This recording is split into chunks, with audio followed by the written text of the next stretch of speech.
The great Tony Robbins once said, "When you are grateful, fear disappears and abundance appears." Let's talk about gratitude journals today.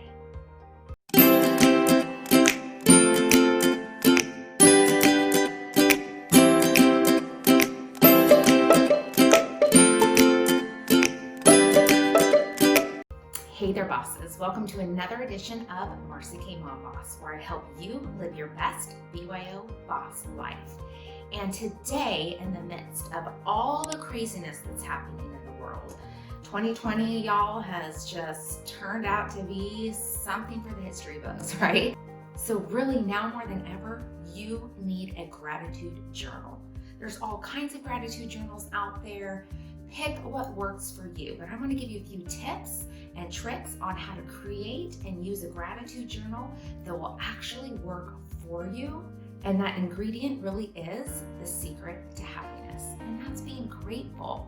What you focus on grows. So if you focus on what you're grateful for, what you're happy for, the good things in your life, those small wins, those big wins, those days that you actually made it through without crying, right? If those are what you need to focus on to feel that abundance appear in your life, to feel that happiness and that gratitude, then that's what you need to focus on. If you focus on the negativity, if you turn on the news and you have that on all day, that's all you're going to focus on right now. So I want to get you away from that. Are you ready? I want you to see this fun DIY gratitude journal that I created. And all I did was paint the back of my door with chalkboard paint. And every morning, while I was getting ready and doing my morning routine, I thought of 3 things that I was grateful for, and I wrote them down in my journal. Later, what I did is I went ahead and used a chalkboard pen and I put them on that chalkboard. So the nice thing about having a gratitude journal big and front and center is that you can focus on it. You can focus on it and look at it and read it, especially those days when the news is taking over and there's yet another problem going on in the world, and it's hard to feel that happiness. So if you have it big and front and center, you can really look at it throughout the day. You can remember, oh yeah, that was a great day. I remember when I had those 3 things as my gratitude for the day. Of course, you can also just use a journal, and again, write down 3 things that you are grateful for. Strive for 3. If you want to write more than 3, great.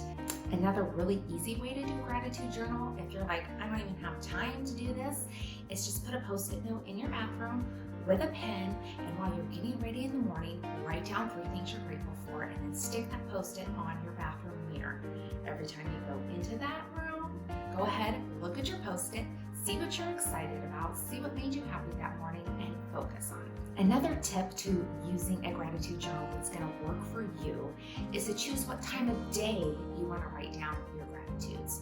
Some people use it in the morning, some people use it in the evening, some people do both. If you are really struggling with finding that happiness and focusing on the good things in your life, then try for morning and evening.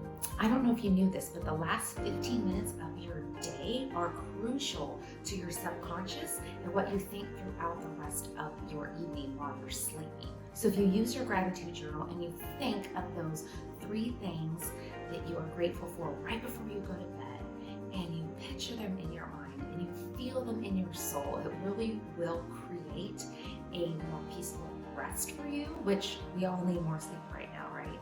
It will also cause your subconscious to focus on the positive instead of focus on the negative.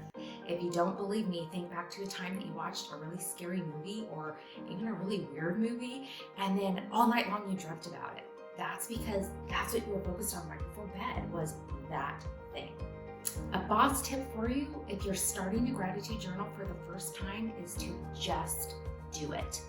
Even if the only 3 things that you are grateful for right now is your blanket and your pillow and that you had chocolate milk for breakfast, right? Like, choose something that just makes you think of anything that'll put a smile on your face. If you're looking for a little bit more help with visioning that future and that positivity that you are working so hard for as a boss, go ahead, check out this video right here, all about vision boards and how to create several different ones that will work for you and focus on that big goal.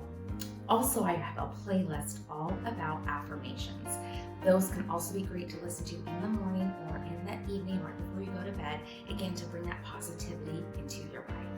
Bonus, if you are looking for a big distraction amidst all this craziness right now, go ahead, find the link in the description to a super fun workbook I created called Boss Builder.